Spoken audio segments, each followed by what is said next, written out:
Hello friends, welcome back to the bench. Our subject today is a subject from not yesterday, but our Area 52 Surface Pro 4. And I had a chance to think about it, and this is what I want to do today. Likely I'm not going to fix it today, but I will determine if it's fixable. So what would explain this behavior that we have, right? We reflashed, right? By reflashed I mean we cleaned the BIOS region, leaving ME region untouched. We put the chip back and the computer doesn't boot. It technically boots because it grabs 35 watts, but there's nothing on the screen. It's not booting into system or even into BIOS. So we replaced the BIOS chip with some random BIOS chip, and the computer booted into BIOS. So we are certain this is a BIOS issue. But is it a recoverable BIOS issue, or is this computer scrap? What I think, what could explain this behavior is that when we first dumped the BIOS, the original BIOS, there was corruption there. If that be the case, this is scrap, because there's no way to recover from this. If the BIOS got corrupted by during the first read, during the first download, I would expect that a fit would not open it, would not decompress it. Something would be wrong. But it did, so maybe the BIOS is okay, maybe it didn't get corrupted. But then, if it doesn't work after cleaning, then another possibility is that this one is somehow different, that it requires a BIOS from 256 version. The BIOS that I have, that I use, I've been using that for a while, but mainly, no, on 256 as well. 128 and 256. So it's kind of weird that it would require different BIOS. But first thing that we need to confirm is that if we upload the original BIOS to this chip, put the chip back, is the computer going to boot? If it boots, well, it's still going to be password protected, right? So we still haven't done anything, but that means the problem is recoverable. So let's confirm just that first. Let's take it off and upload the original code.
Okay then, well, problem solved. So the BIOS got corrupted when I read it, so I lost the original BIOS. It still doesn't start. That's so unfortunate. See, that's the first time it happened to me. But think about it now, if I did that for the customer, I would be one laptop down. Which is not a big deal, because I got tons of these. I can always replace one. But who would have thought? So what should I do in the future to avoid this issue? I guess read twice with 2 copies, because you have to erase the chip to put the new binary on it, right? So, you know, after I read it, I save it, you know, just in case, then I have to erase the chip and then upload the new BIOS. So if that original copy was corrupted, then the computer is scrap at this point. The only thing that it could be used for is, you know, as a stationary computer with the you know, mouse and keyboard attached, because only 2 devices are ME and Surface Touch, Surface ME and Surface Touch. These 2 devices are not working after botched, you know, BIOS reset. So other than that, everything works or will work, right? But who needs this machine when the touch doesn't work? What could you possibly be using it for? It's not powerful enough to be a stationary computer. I mean, but no, not enough USB ports. And yeah, you can use a splitter, no problem. You can connect the external display. You know, maybe in Surface Pro 7 you have USB-C, so perhaps you can connect the external monitor to USB-C. I haven't tested that. But on this one, you can't convert USB type B or type A into USB type C. It's a completely different protocol, completely different technology. So yeah, that is so too bad. But I'm glad it happened to my machine, not the customer machine, because now I know what to do in the future. Always make 2 copies. And then, I don't know, I guess after you make 2 copies, let's compare them, binary comparison on them, and see if there's any differences. That is so unlikely. Well, anyways, now we know, and knowing is half the battle, right?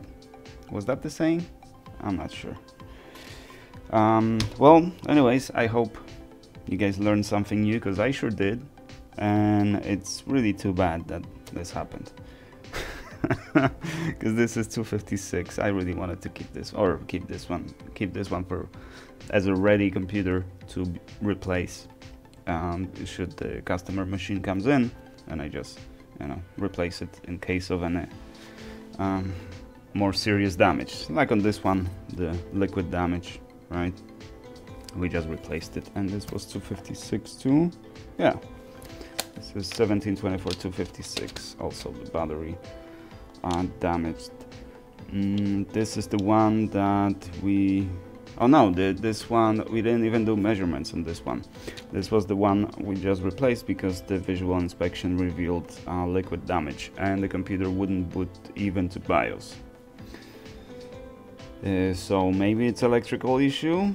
It most likely is, and that the liquid damage, the position is at the memory supply. This is 1.2 volt rail, and that supplies mainly the memory chips. So probably we don't have that voltage, and that's why it won't boot into BIOS, because corruption, probably it gets data gets corrupted as it's being written to the unpowered chips, or slightly underpowered chips. Who knows? We'll get to that one then. And this one unfortunately goes to the pile of scrap.